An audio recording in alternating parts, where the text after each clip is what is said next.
Hello, we are going to see the question from GATE 2014 ECE paper from the subject of signals and systems. Here the question is given that the sequence x of n equals to 0.5 whole power n u of n, where u of n is the unit step sequence, is convolved with itself to obtain the output y of n. Then summation n equals to minus infinity to infinity y of n is. So here given that the x of n and the output is given as, commit the solution here, the output is given as y of n equals to y of n is obtained by taking the x of n convolved with itself, nothing but x of n convolved with x of n. So by applying the Z transform here, we'll get y of z equals to x of z into x of z, nothing but x of z whole square. So this is the y of z for the system output, the Z transform of the system output. So x of z is obtained from the x of n, given that x of n equals to, x of n equals to 0.5 whole power n u of n here. So by applying the Z transform, we will get x of z equals to 1 by 1 minus 0.5 into z power minus 1. So y of z, we will get it as 1 by 1 minus 0.5 z power minus 1 whole square. So here we need to find the y of n here from this y of z. Then we need to find summation n equals to minus infinity to infinity y of n here. So in order to find the inverse Z transform for this, we are going to use the time here we got this as 1 by 1 minus 0.5 z power minus 1 whole square. So this is having the expression like this 1 by 1 minus 0.5 z power minus 1 is the Fourier Z transform of 0.5 whole power n u of n whole square. We will get for n into x of n. So considering that, for simple example, to find this inverse Z transform, consider that n into 0.5 whole power n u of n. So for this we know that the Z transform for this is z power minus 1 divided by 1 minus 0.5 into z power minus 1 whole square is the Z transform of this n into 0.5 whole power n u of n. But we don't have this z power minus 1 here. So in order to avoid this z power minus 1, if this signal is shifted by the factor 1 towards the left hand side, nothing but n plus 1, we need to get it as n plus 1 into for that. So taking the time shifting here, nothing but I am considering this as n plus 1. Let us consider this as x1 of n. I am taking this as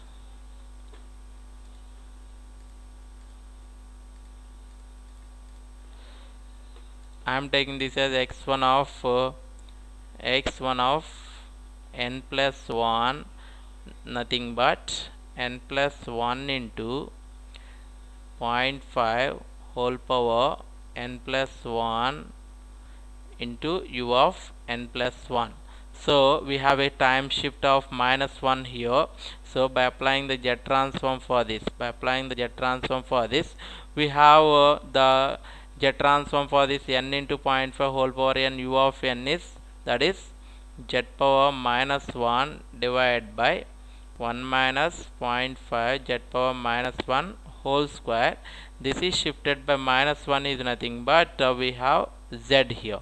So this z and this z power minus 1 will get cancelled, and this is the z transform for this n plus 1 0.5 whole power n plus 1 u of n plus 1, nothing but for our y of z, that is 1 by 1 minus 0.5 z power minus 1 whole square, the inverse z transform is n plus 1 into 0.5 whole power n plus 1 u of n plus 1 is the inverse z transform for our y of n.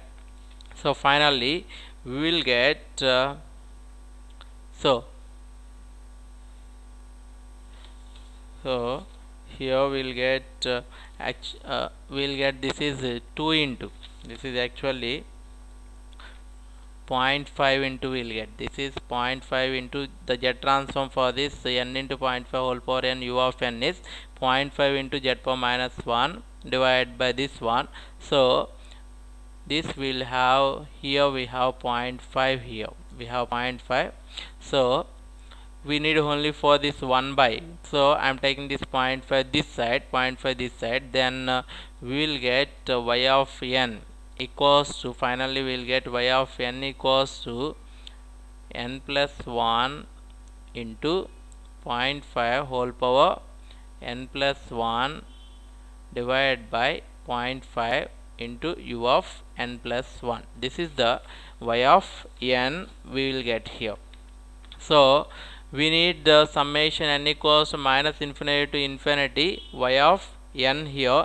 So by calculating that value, that is summation n equals to minus infinity to infinity y of n we need here. So substitute summation n equals to minus infinity to infinity here by substituting the y of n value, that is n plus 1 into 0.5 whole power n plus 1 divided by 0.5 into u of n plus 1.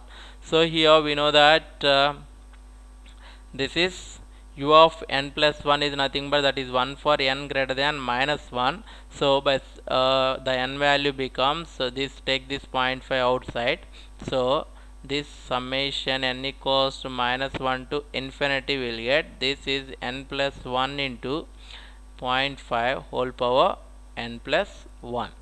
That's what the summation. Here we need to simplify this summation. Let us consider n plus 1 equals to some variable m. So by calculating the limits of summation, for n equals to minus 1 the m value becomes 0 here, and for n equals to infinity the m value becomes infinity here. So this becomes 1 by 0.5 summation m equals to 0 to infinity n plus 1 is nothing but m into, this is 0.5 whole power m. So by substituting the values of m and by expanding this, we'll get this as 1 by 0.5 of, so for m equals to 0 this becomes 0, for m equals to 1 this becomes 0.5 plus, for m equals to 2 this becomes 2 into 0.5 whole square, for m equals to 3 this is 3 into 0.5 whole power whole cube, plus and so on up to infinity it will extend. So here we can take the 0.5 as common, so taking the 0.5 as common we have 1 by 0.5 that will get cancelled. So finally we will get 1 plus 2 into 0.5 plus 3 into 0.5 whole square plus 4 into 0.5 whole cube, plus and so on will get. So this is the binomial expansion, so here the value 0.5, so by increasing the power of this 0.5 for higher order power the value becomes very less. So we can write this expansion as 1 minus 0.5 whole power minus 2 we can write. So we'll get this as 0.5 whole power minus 2 nothing but this is 0.5 is nothing but 1 by 2 whole power minus 2, nothing but 2 square, that is equals to 4. So for this we have a simple example that 1 plus 2x plus 3x square plus 4x cube plus and so on up to infinity. We have the sequence like this. If x value is less than 1, if x value is less than 1, so by increasing the power of this x, if x is less than 1, the value becomes very less, then we can write the binomial expansion as 1 minus x whole power minus 2. That's what we used here. Then we got this summation value, summation n equals minus infinity to infinity y of n as 4. So that's what the answer.